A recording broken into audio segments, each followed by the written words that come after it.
Écoutez la radio nationale du Mali, il est 13h à Bamako.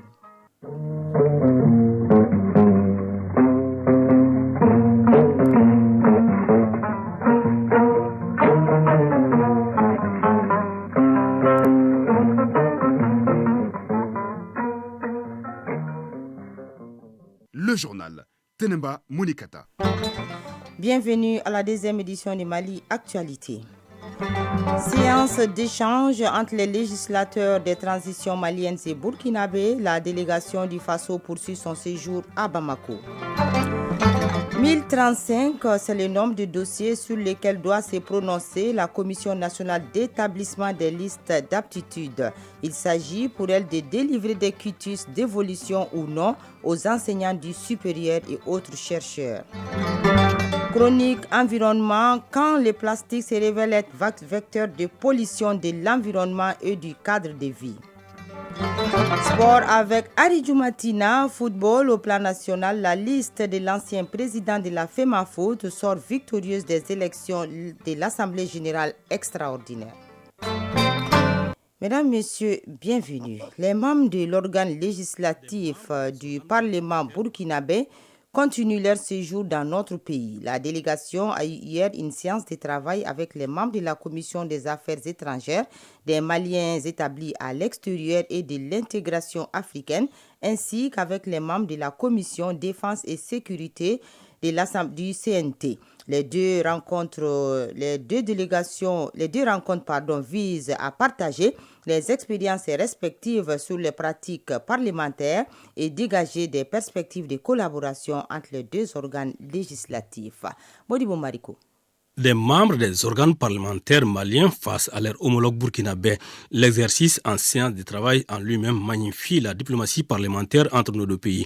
Il montre aussi la volonté de nos deux pays confrontés aux mêmes défis sociopolitiques et qui ont besoin de cheminer ensemble pour les relever. Abouakar Sidiki Kouné, président de la Commission des affaires étrangères des Maliens établis à l'extérieur et de l'intégration africaine du CNT. Comment renforcer cette intégration des peuples africains dans la mesure du possible. Il a été également question des actions coordonnées pour lutter efficacement contre le terrorisme. Dans un premier temps, les membres de la Commission des affaires étrangères, de la défense et de la sécurité du Burkina Faso ont rencontré respectivement leurs homologues de la Commission des affaires étrangères des Maliens établis à l'extérieur et de l'intégration africaine.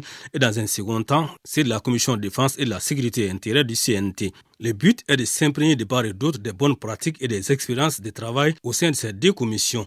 Menkoro Kane, président de la commission de la défense et de la sécurité nationale du CNT. Le renforcement de la coopération entre nous et le Burkina Faso, entre les deux parlements, le renforcement de nos capacités, autant que nous recevons d'eux, autant ils reçoivent de nous.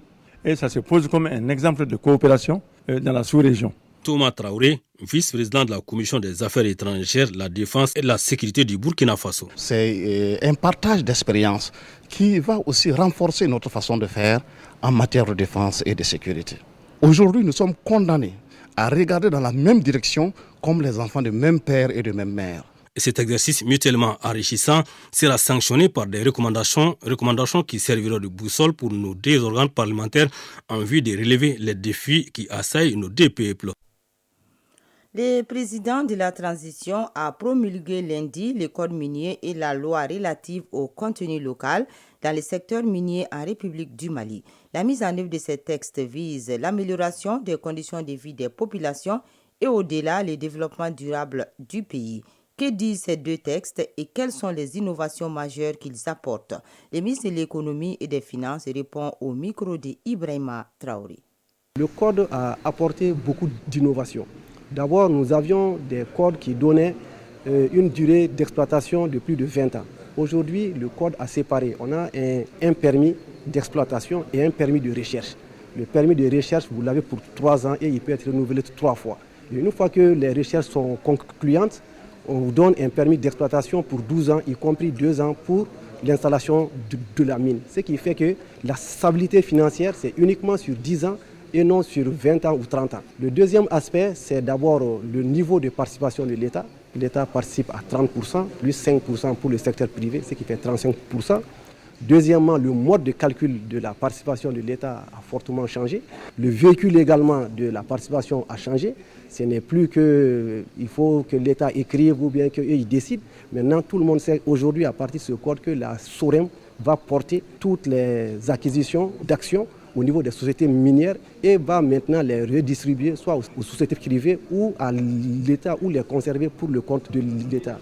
L'autre chose, c'est les exonérations. L'exonération va se limiter uniquement à la phase de recherche. Dès que vous voulez exploiter, vous n'avez plus droit à l'exonération. Et nous savons que par an, c'est bon an, mal an, 60 milliards sur les produits pétroliers. Donc si on regarde sur les équipements et autres, c'est vraiment des montants assez importants que l'État perd chaque année sur les exonérations. Au-delà de ça, il y a ce qu'on appelle les super profits. Une société minière vient pour exploiter un produit. Il décide d'exploiter de l'or et entre-temps, il trouve du diamant ou de l'argent. Cette substance nouvelle qu'ils exploitent vient en supplément. Et aujourd'hui, on a dit, toute substance supplémentaire qui est produite et qui atteint un seuil, c'est un super profit qui est taxé, le chiffre d'affaires, je dis bien, est taxé à 50% par l'État. Le reste des 50% revient à la société. Sur le contenu local, d'abord, il n'y avait pas une loi sur le contenu local. Donc c'est la première fois qu'on écrive une loi sur le contenu local. La deuxième chose, on a défini ce que c'est que le contenu local. Ça, c'est extrêmement important. La troisième chose, on a défini ce que c'est qu'une entreprise locale. C'est une entreprise qui est détenue à 51% par des Maliens. Ce qui fait que dans le contenu local, on a dit que toute activité de sous-traitance des mines doit être donnée à des sociétés, des entreprises locales. Au-delà de ça, le personnel. On a dit que dans les sociétés minières, il faut qu'il y ait au moins 90% du personnel local pendant les 5 premières années. Et puis au-delà, chaque année, il faut que ça se réduise. Le ministre de l'économie et des finances au micro de Ibrahima Traoré. La Commission nationale d'établissement des listes d'aptitude CNELA tient une session spéciale. Elle doit plancher sur 1035 dossiers de candidature au grade d'assistant et attaché de recherche, des maîtres assistants et chargés de recherche. Les candidatures sont soumises aux membres des 7 comités techniques scientifiques, des directeurs, recteurs et secrétaires permanents. Fademba Keita. Les recteurs et directeurs ont 4 jours pour examiner, traiter et évaluer 1035 dossiers de 177 enseignants-chercheurs et de 847 chercheurs et autres, soit une moyenne de 206 dossiers par jour. L'activité met en application l'article 17-1 des ordonnances du 20 septembre 2022 et du 27 septembre 2017 portant statut des enseignants-chercheurs. Professeur Bakary Kamara, directeur général de l'enseignement supérieur, la chaire scientifique, président de la CNELA, Commission nationale d'établissement des listes d'aptitude. La spécificité principale de cette session est que les dossiers à examiner ne sont pas techniques. En ce sens, qu'il n'y a pas de publication ni de communication à évaluer.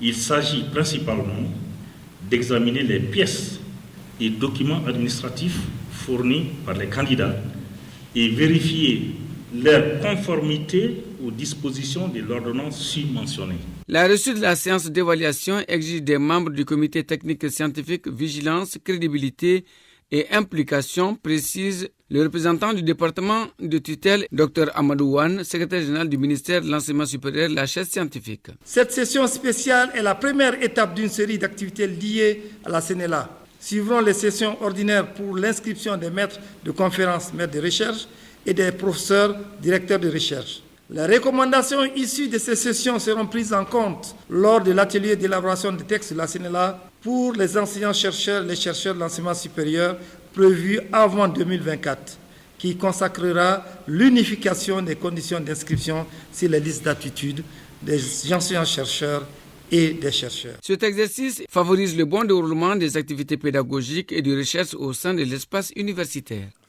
Comment augmenter les ressources mises à la disposition des collectivités pour la fourniture des services et renforcer les mécanismes décentralisés? La thématique est au centre d'un atelier en 3e région. La formation est initiée par le projet de déploiement des ressources de l'État pour l'amélioration des services et ses partenaires. La session apprendra aux élus des communes de Sikasso, Koutiala et Bougouni à se servir de la méthode de géocapacitation pour collecter les données numériques structurées sur le terrain afin d'alimenter les systèmes de suivi-évaluation. Moussokoro Seremi. C'est une session de renforcement de capacité axée sur la méthode de géocapacitation des activités et des investissements du PEDREAS, projet de déploiement des ressources de l'État pour l'amélioration des services. En 2 jours de formation, il s'agit pour ces secrétaires généraux de 12 communes partenaires du projet des cercles de Sikasso, Koutiala et Bougouni de maîtriser et de s'approprier l'outil en vue de donner plus de visibilité à leur réalisation. Abdrahman Sidibé, premier adjoint au maire de la commune urbaine de Sikasso. Les ressources, certes, elles sont importantes, mais la formation occupe normalement une place importante dans le fonctionnement d'une collectivité, car les agents bien outillés pourront faire face à pas mal de défis. Mamadou Keïta, représentant du coordinateur national du PEDREAS.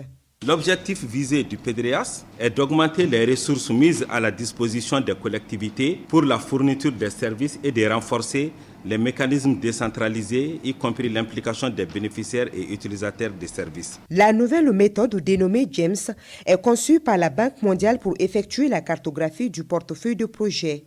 Le PEDREAS prévoit ainsi de former les secrétaires généraux de 102 communes de 10 régions administratives du Mali. Kanté Marie-Claire Dambélé, gouverneur de la région de Sikasso. Cette cartographie est réalisée grâce à l'utilisation pour la collecte des données granulaires et géoréférencées servant à alimenter automatiquement un système central de suivi et évaluation avec une carte interactive. Le PEDREAS est un projet d'assistance de l'État malien et de ses partenaires Banque mondiale, Coopération suisse et Ambassade des Pays-Bas. Il est financé à environ 58,31 milliards de francs CFA sur la période 2020-2024. Sikasso, Mzokora Sereme et Amadou Dolo pour l'ORTM. 13h12 à Bamako. Au Gabon, renversement des pouvoirs depuis ce matin à Libreville. La fin du régime de Ali Bongo, l'annulation des dernières élections et la dissolution des institutions de la République. Cette information a été donnée à travers une annonce faite très tôt ce matin par un groupe de militaires. C'est suite à la proclamation des résultats des élections présidentielles, à l'issue desquelles l'ancien président Ali Bongo avait été réélu à la tête du pays. L'Algérie propose un plan pour la sortie des crises au Niger en 6 points. Il s'agit entre autres d'une conférence internationale des assises politiques inclusives, dirigé par une autorité civile et une transition de 6 mois. Le pays a pris cette initiative hier après la tournée du ministre algérien des Affaires étrangères dans la sous-région. Quant à la communauté économique des États de l'Afrique de l'Ouest, elle reste campée sur sa position, à savoir l'éventualité d'une intervention militaire au Niger. Le Sénégal, après 5 jours de calvaire au large des côtes mauritaniennes, 168 migrants doivent regagner le pays aujourd'hui. La Mauritanie avait refusé de les laisser débarquer sur son sol. Ils ont été transférés par les patrouilleurs de la marine sénégalaise. Les autorités sénégalaises disent ne pas connaître le motif de ces rapatriements par les autorités mauritaniennes. En Libye, le Premier ministre a limogé lundi le ministre des Affaires étrangères Najla Al-Mangouche. C'est là dans le but d'atténuer la colère de la population qui a manifesté durant 3 nuits pour demander la démission du Premier ministre. C'est suite à sa rencontre la semaine dernière avec son homologue israélien Eli Cohen.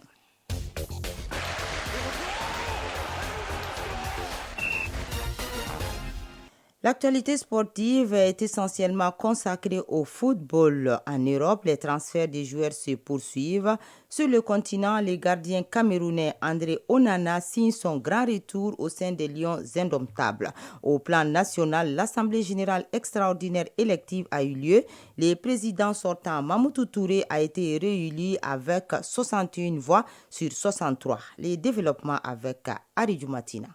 Mamoudou Touré Bavier se succède à la tête du football national. Seul candidat en lice après l'invalidation de la candidature de Salah Babi par la commission d'appel des élections, le président sortant lors de cette assemblée générale extraordinaire élective est réélu par les acteurs du football malien pour un nouveau mandat de 4 ans. Mandataire de la liste de Mamoudou Touré Bavier, Toubaï Koné, au sortir de la victoire, avec humilité, en appelle l'ensemble des acteurs pour faire face aux défis. L'élection de cette équipe fédérale ne signifie ni la victoire d'un camp, ni la défaite de l'autre. Elle traduit plutôt le triomphe des principes démocratiques qui gouvernent notre football. Cependant, nous nous empressons de le souligner.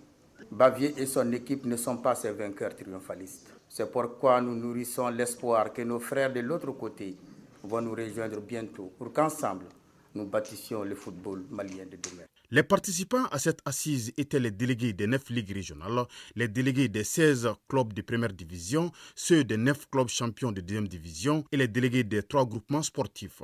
Ce qui fait 80 voix et en la matière, il faut avoir 41 voix pour être président. La présente Assemblée générale extraordinaire élective revêt une importance capitale pour la CAF et la FIFA qui étaient représentées par 5 personnes, dont le premier vice-président de la Confédération africaine de football, le Sénégalais Maître Augustin Senghor. Au nom du président Gianni Infantino, au nom du docteur Patrice Motsepe, président de la CAF, vous dire un grand merci. L'image que le football veut donner au monde entier, c'est une image de rapprochement, une image de fraternité, de sportivité, et c'est ce que nous avons vu ici. Les gens ont voté librement, tranquillement, et ont fait le choix qui est celui de leur conviction et de leur conscience. Présidé par les autorités sportives à travers la Direction nationale des sports et de l'éducation physique, la DENSEP, au nom du ministre en charge des sports, se félicite de sa collaboration avec la FEMAFOOT. Abdul Aziz Maïga, DENSEP. Les synergies entre la Fédération malienne de football et le ministère de la Jeunesse et des Sports, chargé de l'instruction civique et de la construction citoyenne, sont fortes et nous sommes résolument engagés à poursuivre nos efforts de collaboration pour le bonheur du football. Sur le continent, dans le cadre de la trêve internationale, le sélectionneur du Cameroun a dévoilé sa liste des 24 joueurs. La grande nouvelle est le retour du gardien de but André Onana avec les Lions indomptables. Le portier de Manchester United avait quitté la sélection camerounaise durant la Coupe du Monde 2022 au Qatar en raison d'un différend avec son sélectionneur.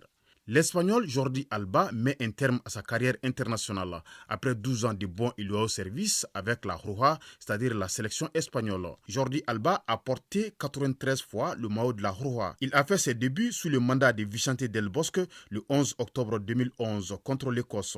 Il sort par la grande porte suite à la victoire de l'Espagne face à la Croatie en finale de la Ligue des Nations en juin dernier.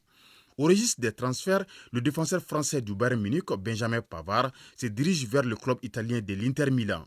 Selon l'Italien Fabrizio Romano, spécialiste du marché des transferts, l'Inter Milan et le Bayern Munich se sont mis d'accord pour le transfert de Benjamin Pavard. À 27 ans, le champion du monde 2018 va ainsi connaître un nouveau tournant dans sa carrière en rejoignant le finaliste de la dernière Ligue des Champions après avoir passé 7 saisons en Allemagne. Chronique de l'environnement. Les déchets plastiques dans la chronique de l'environnement d'aujourd'hui. Les déchets plastiques détériorent les cadres de vie. Pourtant, ils jonchent la capitale et forment avec d'autres détritus d'impressionnants dépôts anarchiques. Conséquence, une saleté excessive et des inondations de plus en plus courantes à Bamako. Agibou Koulibaly. Les déchets plastiques constituent un vrai problème de développement et de gestion de notre environnement. Presque toutes les localités, villes, villages de notre pays sont envahis par des emballages et des sachets en plastique abandonnés dans la nature après usage par les populations. C'est pourquoi ils sont devenus une menace omniprésente pour la santé publique, les moyens de subsistance et l'environnement. Diallo Oumou Modibo Keita, directrice exécutive de Jeunes Volontaires pour l'Environnement. Un plastique, c'est un élément qui est non biodégradable et dont la durée de vie est assez longue concernant sa dégradation en cas d'exposition ou en cas de relation avec la terre. L'impact des sachets plastiques se manifeste en milieu rural par la dégradation des terres de culture. Leur consommation constitue un danger pour le cheptel.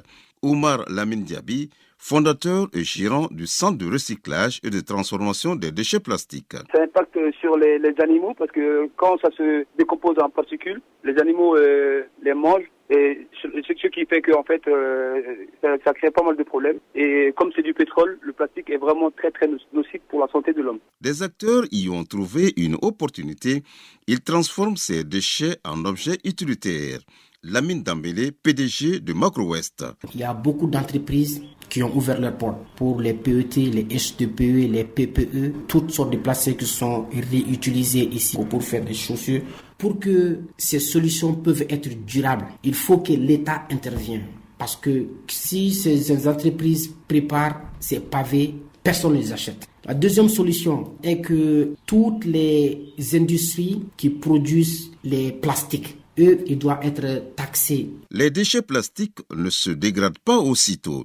Les estimations sur la durée de vie du plastique vont de 450 ans à l'infini. À défaut donc de pouvoir arrêter leur fabrication et leur utilisation, il est nécessaire de multiplier les efforts pour les rendre utiles en les recyclant. Les secteurs publics et privés doivent travailler de concert pour la gestion des déchets plastiques.